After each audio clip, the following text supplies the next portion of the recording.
Hoy me despertaron a patadas, el sargento grita a todo pulmón que en 5 minutos debemos estar listos para salir.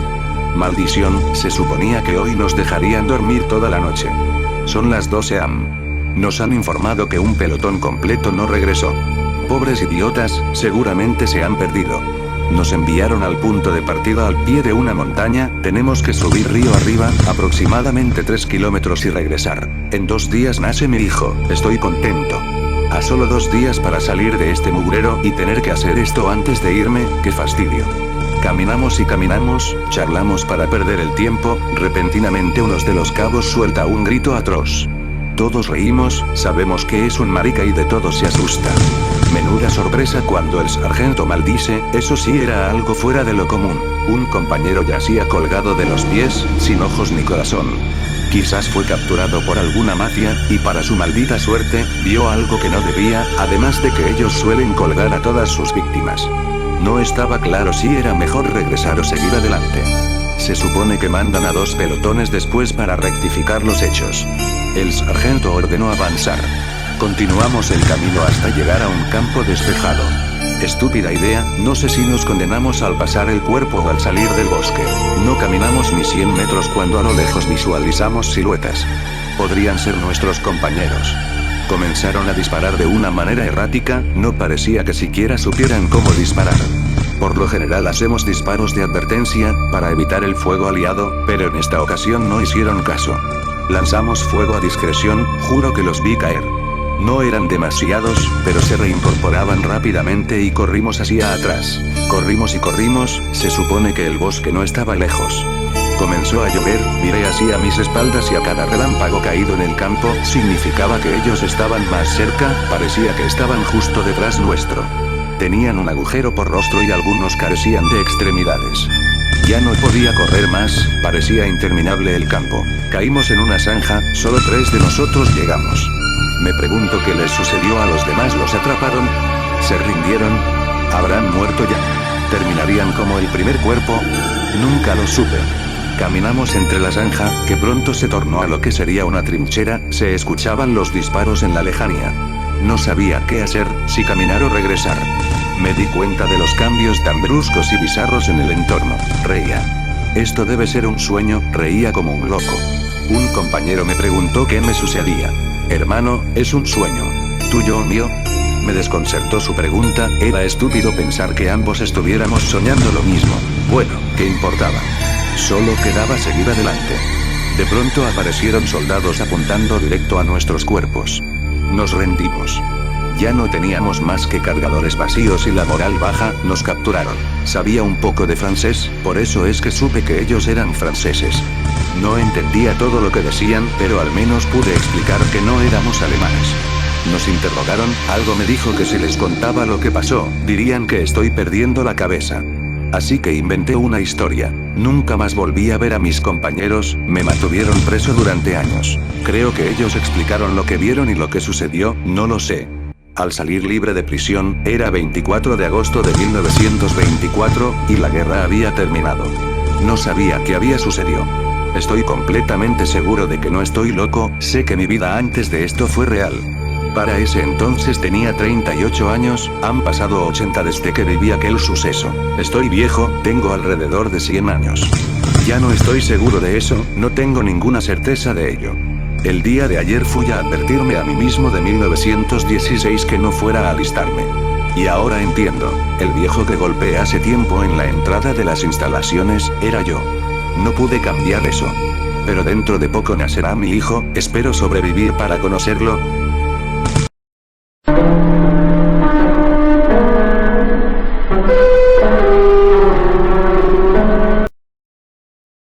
El nuevo televisor que papá me había comprado ocupaba gran parte de mi habitación.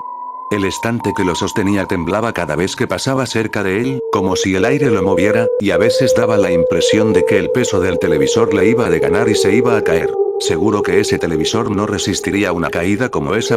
Yo no necesitaba un televisor nuevo. Papá me había prometido un regalo sorpresa si pasaba satisfactoriamente el tercer año de secundaria. Claro que cuando él dijo regalo sorpresa, yo creí que se refería a algo que realmente valiera la pena, como un PlayStation 3 o un Xbox. Pero no, me compró un gran e inservible televisor que más que ser entretenido, era un estorbo que ocupaba mi espacio. Pero ¿qué más da? Me limité a agradecerle por el regalo.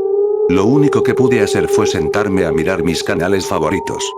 Si hay algo que tengo que admitir, es que estos nuevos televisores tienen una resolución excelente. Las películas de acción o con muchos efectos especiales, sé que vale la pena verlas en mi nuevo televisor. Era un LCD de 40 pulgadas, solo para mí, aunque como ya dije, ¿de qué me sirve un buen televisor sin una buena videoconsola? Todo siguió como de costumbre hasta que llegó esa madrugada. Yo dormía tranquilamente hasta que una luz me despertó. Era el televisor, se había prendido de repente. Seguro se encendió la alarma del televisor, pensé, y lo apagué enseguida sin darle más importancia para así volver a dormir. Minutos después, el televisor volvió a encenderse. Estaba seguro de que no era la alarma la que había hecho que el televisor se encendiese, pero eso solo le daba más confusión innecesaria a mi cabeza. Lo volví a apagar. Esa noche no se volvió a encender, y el día siguiente transcurrió con calma. Fui a la escuela, mi padre al trabajo y mi madre se quedó en casa cuidando la misma y arreglando el desorden que provocábamos. Al llegar me tiré cansado a mi cama y eché una siesta. Una vez más el televisor me despertó. Lo raro era que siempre que se encendía, lo hacía en el canal 94, un canal que no tenía programación, sencillamente pura estática. Pero esta vez fue diferente. Esta vez el televisor emitía sonidos entrecortados, que cada vez se hacían más claros, al igual que la imagen. Hasta que lo pude ver. La estática cobró forma en lo que parecía ser un rostro que no era humano, sino que más bien parecía humanoide. El sonido se hizo más claro hasta escucharse un repetitivo ¿puedes escucharme? Me quedé impresionado, por un instante creí que me hablaban a mí. Me quedé viendo lo que creí que se trataba de un programa, pero el humanoide no dejaba de preguntar si alguien lo escuchaba. Te estoy hablando a ti, dijo. Rayos, creo que debería volverme a dormir, pensé en ese momento. Solo me limité a decirle. ¿Me hablas a mí? Vaya, si me escuchas, por un momento creí que el holograma no funcionaba, dijo la cara, con una voz algo confortante. ¿Cómo te llamas, niño? Me llamo Alexander, le dije, sin poder evitar esa sensación de estar hablando con el televisor. Ah, qué lindo nombre. Mucho gusto Alexander, yo me llamo Argorio. Sí, es un gusto, también. Sí, lo sé, debes de estarte preguntando qué rayos está pasando, dijo, moviendo sus ojos, probablemente fijándose en mi habitación.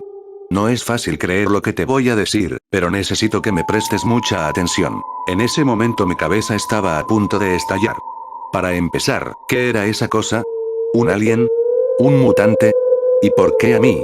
¿Por qué se me apareció a mí? Pero aunque tenía muchas preguntas, decidí escuchar lo que me quería decir. Alexander, en 3 días habrá una invasión en la Tierra. Te daré las pautas para protegerte y depende de ti comunicarle a los demás lo que te he dicho.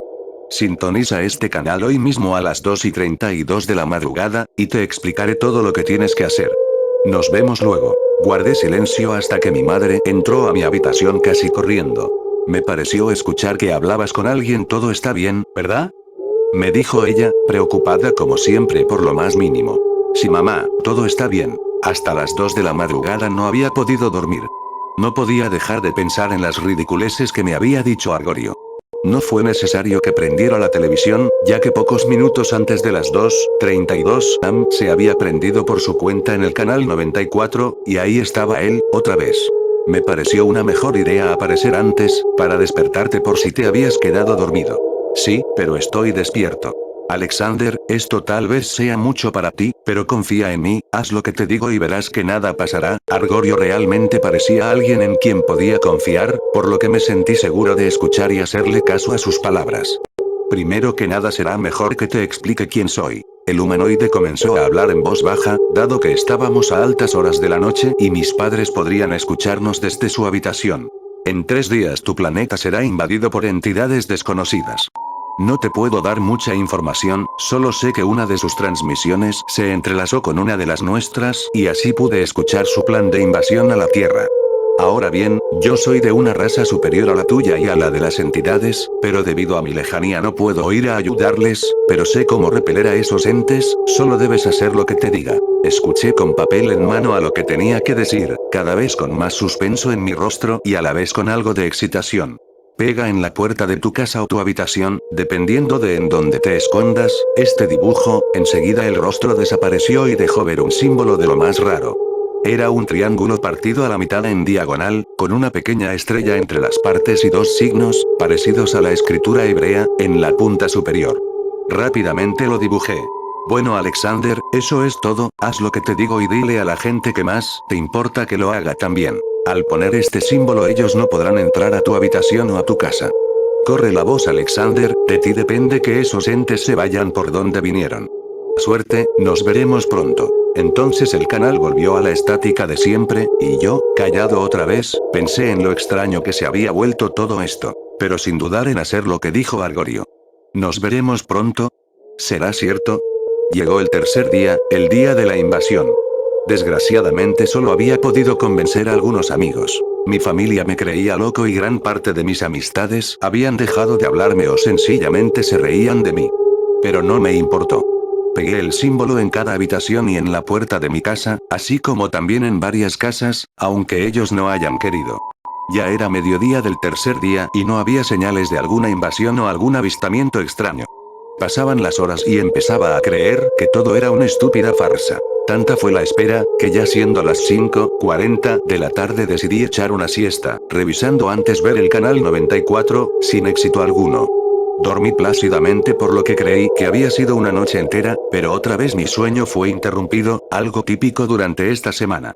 Solo que mi televisor se prendió en el canal de noticias. Me fijé en la hora, 9:07 p.m. Todavía estaba algo somnoliento, pero el reporte de la noticia me hizo abrir los ojos de golpe. No encuentran responsable alguno, y esto no solo está ocurriendo en nuestro país, en otros países está pasando lo mismo, e incluso nos llegó un vídeo de un transeúnte en el que se llevan a una mujer. Las imágenes son reales y no las hemos alterado, les pedimos calma y discreción. Enseguida la reportera dejó de hablar para mostrar un vídeo. En este se veía como una mujer era perseguida por algo, o alguien, no se distinguía por la calidad del vídeo, pero lo que sí se pudo ver claramente fue que cuando esa cosa alcanzó a la mujer, desaparecieron, ambos. Me quedé estupefacto, no podía creer lo que había visto. Había comenzado, y no sabía por qué, pero al parecer no nos querían matar, sino que nos querían vivos. Pobre mujer, ¿a dónde se la habrán llevado? La reportera siguió hablando. Aquí se pudo ver lo que está ocurriendo ahora mismo en muchas partes del mundo. Una invasión, quizá. Lo importante es mantener la calma y quedarnos en casa, el presidente dará un discurso en 2 horas. Con esto me despido. Rápidamente fui donde papá y mamá a decirles que, después de todo, tenía razón. Pero para mi mala suerte ellos no estaban. Solo había un carta que decía que habían salido a una cena y por no querer despertarme no me dijeron nada. Mierda. Me quedé en casa, solo, rogando que todo acabara. Estuve callado alrededor de 1 hora cuando comencé a escuchar ruidos afuera. Me tenté a asomarme a la ventana pero me resistí, no sería bueno que supieran que había alguien en casa, aunque estuviera protegido con el símbolo ese. Pude escuchar los gritos de los vecinos. Tontos. Yo pegué el símbolo en sus puertas. Seguro lo quitaron. Aún así no se lo merecían, de hecho, nadie merecía esto. Estaba realmente enojado, todo lo que se escuchaba afuera eran gritos, pasos acelerados y ruegos. Se los estaban llevando. Me sentí tan impotente en ese momento, y pensé en mamá y papá. Mierda. Pude escuchar cómo alguien se paraba al frente de mi puerta. Se quedó mirándola un rato y siguió su camino. No pueden entrar aquí, no. Habían pasado alrededor de 2 horas, los gritos habían cesado y ahora había un silencio sepulcral que envolvía a la noche. Prendí el televisor para ver qué tal iban las cosas, pero no había señal. Ningún canal tenía programación, ni siquiera el 94. Lo apagué. Todo había terminado, o eso creí. Cuando me disponía a salir, escuché pasos afuera de mi puerta. Era uno de esos entes, lo supe porque se quedó al frente de mi puerta estático, tal vez dejándose hipnotizar por el símbolo de protección. Estaba tan enojado con esos entes, que no me importó nada, tomé un cuchillo y abrí la puerta. No tuve tiempo siquiera de verle a los ojos, lo apuñalé de inmediato en lo que me pareció que era su estómago una y otra vez. Cayó herido, casi muerto. Era un ente transparente, sin ojos, y sus brazos eran muy cortos. Te lo merecías, le dije, temblando mucho. Dime dónde están los demás o morirás. Ya era muy tarde, el ente empezó a agonizar. Pero con las pocas fuerzas que le quedaban, me habló. Yo solo quería ayudar. ¿Llevándote a la gente de mi planeta? ¿A mi familia? ¿Dónde están? Le grité, desesperado. Ellos están bien, los llevamos a otro planeta para salvarlos de la invasión. El ente hacía todo lo que podía para hablar, pero ¿por qué mentía? ¿De qué hablas? Argorio me dijo que ustedes invadirían mi planeta. Argorio es quien los invadirá, nosotros venimos a llevarlos a un lugar seguro. Fue en ese momento que recordé las últimas palabras de Argorio. Nos veremos pronto, me había dicho, con una macabra sonrisa. Maldición, fui un idiota. Llévame con los demás, con mis padres, te lo ruego. Le dije al ente, pero este ya no respondía, no se movía, no respiraba. Salí corriendo a la calle, pero no había nadie. Las casas a las cuales les había pegado el símbolo estaban sin el mismo, abiertas. Se habían llevado a todos. Me sentí solo en el mundo, quizá yo era el único al que no se llevaron.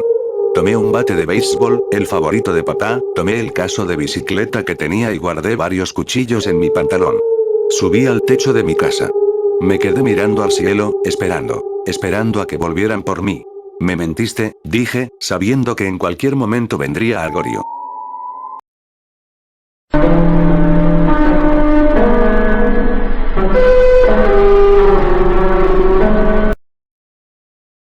Conocí Vocaloid cuando tenía 14 años de edad, y no negaré que me interesé bastante en este tema. A diario descubría más sobre este maravilloso mundo virtual. Me enamoré de los personajes y de las canciones más rápido de lo que imaginé, y desde luego no tardé en elegir a mi Vocaloid favorito, que en este caso fue Hatsune Miku. Me parecía tan tierna y encantadora cuando la vi, tenía una apariencia dulce e inocente, y una voz que daba un toque de ternura a todo sonido que emitía con el banco de voz. Cuando cumplí 16 años, mi amor por Hatsune y los Vocaloids habían crecido junto conmigo durante esos cortos años de mi adolescencia. Llegó un momento en el que llegué a hacerme admin de una de las páginas más populares del tema en América Latina por medio de Facebook. Solía publicar a diario imágenes de mis amados ídolos que hallaba en internet, y compartía videos y contenidos con los fans de la página. El admin principal de la página no publicaba con tanta frecuencia como nosotros, él tan solo se encargaba de publicar las noticias más importantes de Vocaloid en la página. Cierto día, mientras visitaba la página, hallé una noticia que me impactó. Se trataba de un concurso, en el cual los concursantes debían participar a través de una comunidad de fans llamada Mikubot, a la cual tendrían que mandar un voto para que la cantante virtual visitara su país, pero eso no era lo que llamaba mi atención, eran los premios que se ofrecían a los votantes. Se podía elegir entre coleccionables originales o un viaje a Japón con todo pagado para asistir al concierto Magical Mirai que se llevaría a cabo aquel 31 de agosto para celebrar el 6º aniversario de Miku. Al leer esta noticia mi corazón dio un brinco de felicidad. Me estaba centrando principalmente en el viaje y el concierto, puesto que todo lo demás no me interesaba demasiado. Ingresé al Mikubook ansiosa y creé una cuenta inmediatamente. Buscaba el concurso por toda la página para votar lo más pronto posible. Sin embargo, me vi interrumpida cuando el programa Vocaloid se abrió ante mí sin que yo hubiera elegido abrirlo, y en este estaba escrito un conjunto de raros sonidos que empezaron a sonar sin que yo moviera un solo dedo. Se trataba de unos alaridos horrendos y estrepitosos en las escalas medianas del programa que lastimaban mis oídos.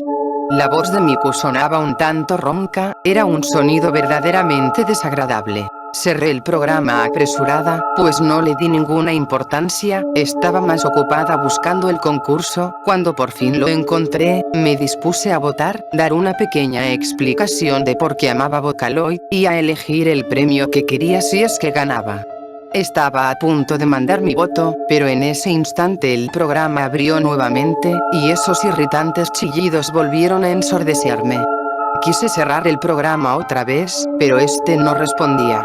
Al centro de la pantalla aparecía un cuadro que no podía entender porque estaba en japonés. Los atroces gritos continuaban torturándome y se oían cada vez más intensos y más cercanos. Desesperada de callar aquellos horribles sonidos, cerré bruscamente mi laptop, y fue cuando el silencio reinó, y pude pensar con claridad. Me quejé de mi ordenador, porque era viejo y obsoleto, y le eché la culpa por los problemas que el programa había presentado. Unas horas después abrí nuevamente mi computadora e inicié sesión como si nada hubiese sucedido. El Vocaloid aún estaba abierto, pero no tenía nada escrito. Era muy extraño, pero no me importó. Lo cerré con facilidad esta vez, y pude enviar finalmente mi voto. Apagué el ordenador después de cerrar el navegador, y me fui a dormir, pues estaba agotada. A pesar del incidente que había tenido con esos sonidos terribles, lo tomé como un simple error de mi máquina y no lo consideré como un hecho relevante. Semanas más tarde, revisaba mi correo electrónico y me llevé una gran sorpresa. Recibí un mensaje, cuyo remitente decía Krypton Future Media Team. Abrí el mensaje y lo leí. Me quedé como 5 minutos sin poder creerlo. Había ganado el concurso, y viajaría a Japón con un acompañante. Era difícil de creer, pero era cierto. Les conté a mis padres, quienes al principio no me creyeron hasta que les mostré el mensaje de Krypton.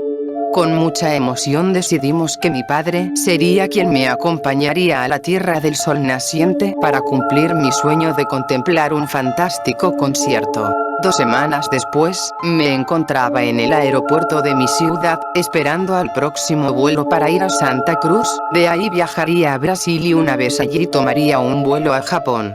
Durante los vuelos me la pasé escuchando música y escribiendo en mi diario lo emocionada que estaba de llegar a Japón. Estaba tan ansiosa que ni siquiera podía dormir, tan solo esperaba con ansias el día en que gritara entusiasta con las multitudes sosteniendo un puerro fosforescente y disfrutando de un espectáculo con holografía tridimensional de última tecnología. Aquel esperado momento llegó un día después de que mi padre y yo llegamos a Yokohama la noche del 30 de agosto. Nos instalamos en un hotel que el concurso pagaba, y que contaba con todo lo necesario, en especial mi mayor necesidad, Wi-Fi. En cuanto llegamos a la habitación, mi padre decidió tomar una siesta, mientras yo abría mi computadora, y la encendía para chatear y contarles a mis amigos sobre el viaje. Cuando abrí el navegador, juntamente con este se abrió el Vocaloid, lo cerré ya que no lo usaría en ese momento, pero este se volvió a abrir solo. Harta del problema reinicié la máquina, y pude abrir mi navegador sin incomodidades. Cuando entré a Facebook tenía muy pocos conectados, así que pensé en mejor buscar uno de mis mangas preferidos, el mejor para la ocasión, Hatsune Miks. A pesar de haberlo leído varias veces, ahora más que nunca sentía la necesidad de leerlo nuevamente. Sin embargo, esta vez no podía encontrarlo. Busqué y busqué en diferentes páginas, pero no lo encontraba. En mi último intento logré dar con el tan anhelado manga, aunque solo hasta el 3er capítulo. A medida que leía, guardaba una a una las páginas del manga en una carpeta especial. Sin embargo, cuando llegué al capítulo 2, noté que era diferente a lo que recordaba. En este capítulo se muestra que Miku tiene el poder de hacerse gigante al enfadarse demasiado, sin embargo el manga que encontré estaba modificado. Al enfadarse, Miku tenía una especie de poder mental, con el cual podía desfogar su ira de una manera extraña e inexplicable. Me pareció muy inusual, pero pensé que era tan solo otra versión del mismo manga de siempre. Al día siguiente me encontraba muy emocionada, el concierto sería una experiencia inolvidable. Mi padre y yo nos alistamos para asistir a la verdadera razón del viaje, el concierto. Durante el camino a Yokohama Arena, no paré de pensar en lo maravilloso de la experiencia, y entre más cerca estábamos, más contenta me ponía. Al llegar, vi a muchos disfrazados y cientos de fans que igualmente esperaban con ansias el gran concierto. Yokohama Arena, un lugar inmenso en el cual se respiraba la magia de un público que aclamaba a sus ídolos. Ya tenía mi puerro fosforescente que me servía como única luz en medio de la oscuridad. Podía ver a mi alrededor miles y miles de puerros similares.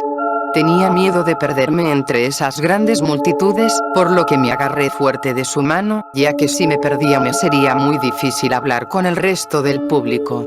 Las luces se apagaron y el concierto comenzó. Una presentación alucinante se mostró en las gigantescas pantallas, la emoción se sentía en el aire. La primera canción en sonar fue Sweet Devil, una de las preferidas del público.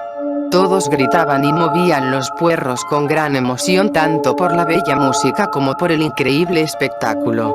El concierto prosiguió, una canción tras otra, hasta que se llegó a una de las más esperadas, Suki Kirai, cantada por los gemelos Kagamine. El público enloquecía con esta canción, aunque en mi opinión esta resultaba ser mi menos favorita.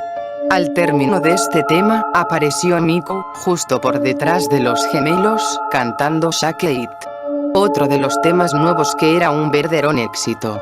Durante la coreografía los tres Vocaloids se pusieron de espaldas al público mientras bailaban, y uno a uno se daban la vuelta. Primero Rin, después Len, y finalmente Miko, pero al darse vuelta Miko, noté algo muy raro. No estaba sonriendo, ni mostrando ninguna expresión. Aún bailaba, pero a diferencia de los gemelos, no mostraba emoción alguna. A los pocos segundos, Miku dejó de moverse y se quedó quieta en medio del escenario. Rin y Len seguían bailando como si nada, mientras Miku posaba su mirada sobre el público que veía atento y extrañado lo que estaba ocurriendo.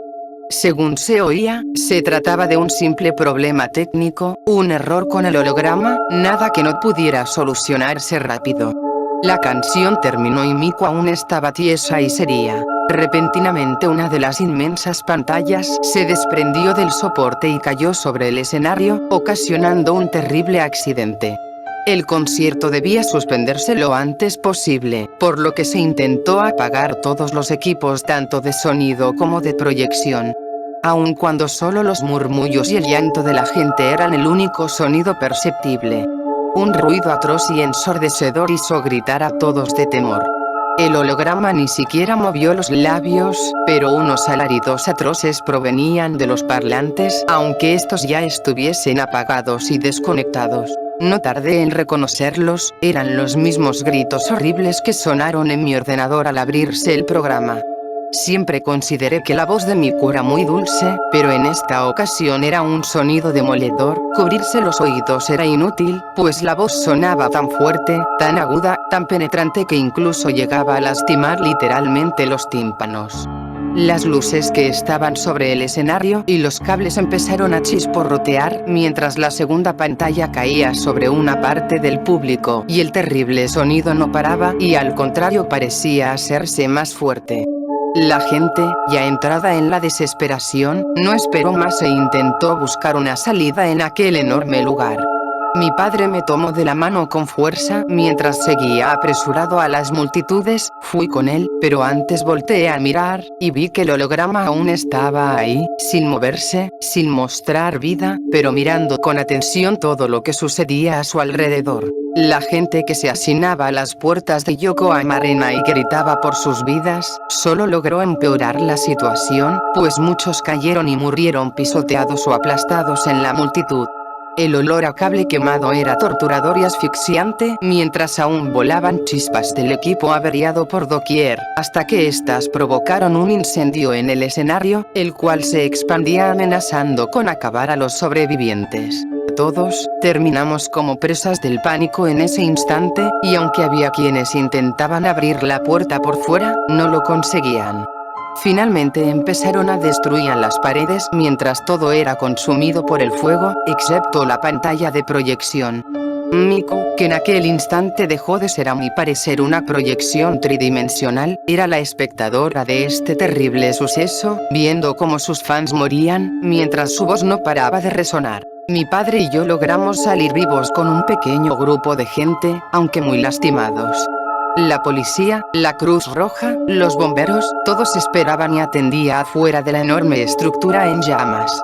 Muy pocos sobrevivieron a este accidente y muchos de ellos que aún cargaban con el doloroso recuerdo dejaron de seguir la música de Vocaloid. Krypton por su parte no supo cómo explicar los hechos e incluso se vieron obligados a dejar de planificar conciertos. Han pasado 15 años desde aquella vez. Vocaloid aún existe a pesar de los muchos problemas legales que tuvo la compañía, pero ahora tienen un nuevo personaje principal, dado el hecho de que Hatsune Miku terminó siendo un personaje censurado en todo el mundo por los muchos recuerdos terribles que su imagen provocaba. Desde luego su pérdida ocasionó que Vocaloid perdiera a millones de seguidores y dejara de ser por siempre lo que alguna vez fue. Tengo 31 años, soy diseñadora y tuve que viajar por mi trabajo nuevamente a Yokohama, olvidando por razones de fuerza mayor los hechos de la última vez que estuve ahí a mis 16. Durante la semana fui a dar un paseo por la ciudad, ahora que había aprendido japonés e inglés no dependía de nadie para manejarme en las calles. Caminando llegué a una zona vacía e inhóspita, donde quedaban los restos carbonizados de lo que al parecer alguna vez fue Yokohama Arena. Los reconocí al instante, y me vino a la mente las imágenes de la masacre de aquel 31 de agosto. No pude evitar el deseo, y entré a lo que quedaba del lugar. Aún estaban ahí, el equipo que había sido utilizado en el concierto, incluso la pantalla de proyección, claro que bastante malogrados y quemados. De pronto al caminar, pisé algo y al levantarlo vi que era un botón de plástico, con una imagen de Miku, la fecha del evento y el respectivo título Magical Mirai 2013. Una gran nostalgia por mi adolescencia me invadió de repente, haciéndome derramar una lágrima sobre el botón. Cuando inexplicablemente, sentí una presencia, sentí que no estaba sola, y al elevar la vista, vi la imagen de mis pesadillas. En la pantalla, estaba ella, con la misma mirada de hace 15 años atrás. Una mujer latina de 31 años, fue vista por última vez en la calle Courtyard, en Yokohama, cerca de los restos del incendio del 2013. Si se viera a la desaparecida, favor llamar al 119, Policía Imperial Japonesa.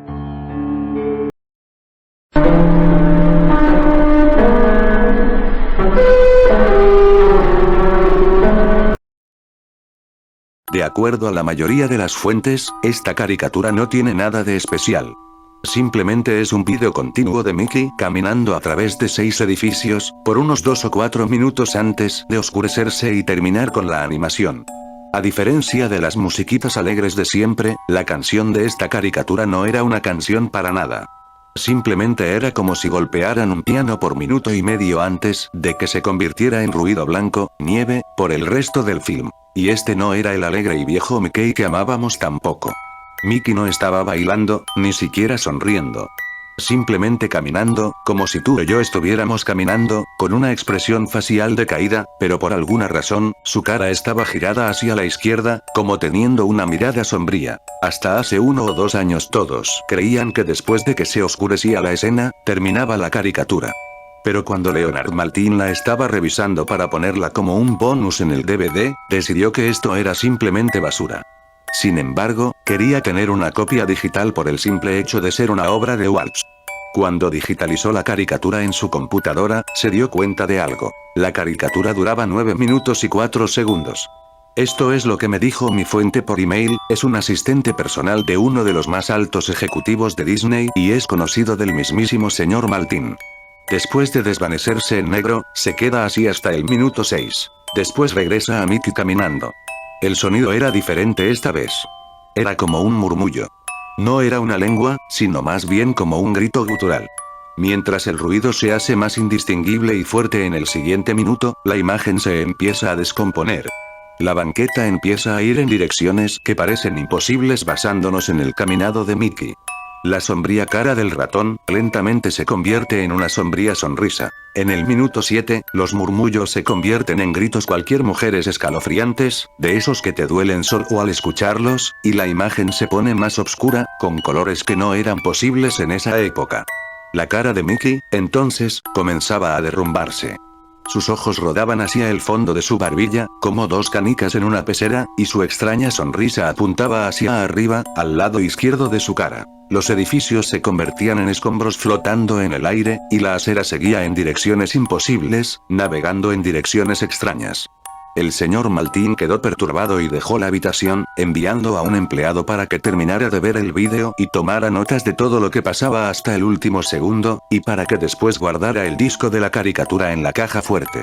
Resulta que al final del vídeo, después de un grito gutural, el filme termina de manera abrupta con la cara de Mickey en los créditos con lo que parecía ser una caja musical rota tocando en el fondo. Esto pasa por más o menos unos 30 segundos, y sea lo que sea que pase en ese tiempo, nadie ha podido darme ni un poco de información. Un guardia de seguridad, que trabajaba conmigo, me dijo que estaba haciendo su ronda esa noche fuera de la habitación y vio al empleado salir temblando del cuarto diciendo: el sufrimiento real no se ha conocido, 7 veces antes de que le quitara el arma al guardia y se suicidara. Lo único que le pude sacar a Leonard Martin fue una frase de los últimos cuadros, una frase en ruso que decía: las vistas del infierno traerán a su audiencia de regreso. Hasta donde sé, nadie más la ha visto, pero ha habido docenas de intentos de poner el archivo en RapidShare por los empleados del estudio, los cuales han sido despedidos por eso.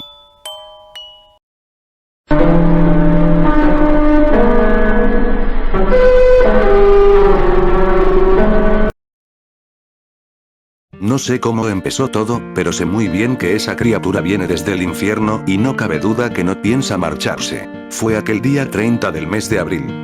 El parque de la ciudad había sido asaltado por una gran cantidad de niños, quienes se divertían en demasía, mientras que algunas escuelas aledañas comenzaron a cerrar debido a la festividad que representaba el día. El parque parecía muy buena opción para traer a mi hija, por lo que, una vez que estábamos allí, se había despegado de mí para comenzar a jugar con el resbaladero. Verla llena de felicidad, de vida, de tal alegría, al igual que los demás niños con quienes jugaban en dulce compañía, me llenaba de dicha. La más terrible de las preocupaciones no profanaba el clima ni evocaba ninguna perturbación. El feliz cuadro fue repentinamente irrumpido por la aguda sirena de una patrulla a la cual, sin siquiera notarla, se había estacionado muy cerca del pequeño parque. Mientras a uno de los padres de familia le había encargado a mi pequeña. Me acerqué al oficial, quien estaba charlando con otros padres de familia. Este reportaba la desaparición de un pequeño en un cementerio cercano. La sugestión pudo más que mi temple, por lo que miré el reloj y vi que eran las 9:30 p.m. Llamé a mi hija y le dije que nos teníamos que retirar a casa. Ella, extrañamente, asintió sin queja alguna. Por el contrario, lo que su rostro alguna vez estuvo adornado de una hermosa sonrisa llena de felicidad, en algún momento había ocurrido una metamorfosis en ella. Ella estaba sumamente pensativa, observando detrás suyo, encarando a un objeto desconocido que era invisible para mí. Sabía que ella estaba aterrada, pero no quería decírmelo. Ella solo deseaba que nos fuéramos y nada más. En el camino, ella no dejaba de apretarme la mano. No quería que ella se guardara esa preocupación que tanto la alteraba, por lo que, al preguntarle lo que le pasaba, dudó en responderme. Finalmente, se decidió y me reveló que en el parque había visto a un ángel negro y que tenía miedo de él porque sus manos estaban rematadas por garras negras, las mismas estaban empapadas de sangre. No dejaba de culparme por lo ocurrido la noche de ese día. Sabía que debía haber asegurado el cerrojo de la puerta. Pero, ¿cómo? ¿Cómo podría saberlo? ¿Cómo podría saber lo que ocurriría? Mi hija decía que esa cosa nos había estado siguiendo todo el camino. Que Dark Angel, como decía que se llamaba, se mantenía cerca de nosotros. Nos seguía, nos acechaba, nos observaba con suma cautela. En aquel momento, mi curiosidad había crecido al instante. ¿Dark Angel? Le había preguntado a mi pequeña. Había querido preguntarle de dónde había sacado ese nombre, pero, al verla tan terriblemente asustada, preferí no hacerlo y me quedé en su cuarto hasta que se durmiera. Dark Angel. Dark Angel. Impulsado por ese nombre, me dispuse a investigarlo. Mi búsqueda parecía infructuosa y con el pasar de las horas, finalmente di con un artículo de una página de internet. Había tardado mucho en cargar y creí que se trataba de posibles vídeos o animaciones que estuviesen colgadas en el sitio. No obstante, para mi sorpresa, el sitio consistía en decenas de enlaces que llevaban a otras páginas más. Entre ellas, se encontraba un enlace llamado Malahafel, mismo que mostró una serie de símbolos que no pude descifrar. Se trataba de una lengua poco común, quizás árabe o hebreo. Decidí traducirlo y el artículo que me mostró fue el siguiente. Malahafel. Malahafel, también conocido como Dark Angel, es una presencia malvada, de alto rango, que proviene del sexto círculo del infierno. Esta entidad monstruosa posee la forma de un ángel totalmente negro, quien lleva rematadas en sus manos largas garras con las que destaza a sus ofrendas o a sus presas. Asimismo, lleva un par de oscuras alas gigantes. Su solo batir de alas es capaz de elevar gélidas ráfagas de aire. No obstante, quizás lo peor de este ente malévolo es su rostro, una parodia bizarra, blasfema, repleta de carne pulposa y deforme que muestra una pícara y malévola mandíbula que erige una sonrisa misma que, a pesar de las obscenas y erráticas formaciones en el rostro de este, se encuentra rematado de un par de ojos bermejos e inexpresivos. No podía dejar de pensar en todo esto. Pensaba que todo eso se trataba de solo coincidencias y nada más. Intentaba sujetarme a la ingenua idea de que los niños solían hacerse de amigos imaginarios, esto solo cuando se sentían solos y necesitaban la compañía de alguien más. Antes de que se durmiera, mi hija insistía en que este arcángel esperaba el momento oportuno para llevársela. Mis nervios se habían quebrado al notar que la electricidad se ausentó repentinamente. Había escuchado un poderoso golpe que venía de la habitación de mi hija en el momento justo del apagón. Sospeché lo peor. Había corrido como alma que lleva el diablo y recuerdo que golpeé la puerta con toda la fuerza que tenía. Había logrado abrirla al instante. Y mientras me sentía aliviado conmigo mismo al poder acceder a la habitación de mi pequeña con éxito, caí de rodillas al suelo. Había sentido que mis fuerzas menguaban tan pronto como vi la destrozada ventana del cuarto. Tan pronto como las sábanas de la cama estaban hechas tiras manchadas de pastosos pedazos de sangre y coágulos. Tan pronto como supe que allá, por el cielo oscuro cubierto de diabólicas nubes, volaba mi hija gritando, suplicando, completamente histérica y presa de aquella monstruosidad infernal. Arcángel. Reportan 7 desapariciones en un complejo de departamentos simultáneamente. Las víctimas son niños, según los padres notifican que el secuestrador es un ángel negro. La policía menciona que las investigaciones que rodean al paradero del supuesto Dark Ángel está curso.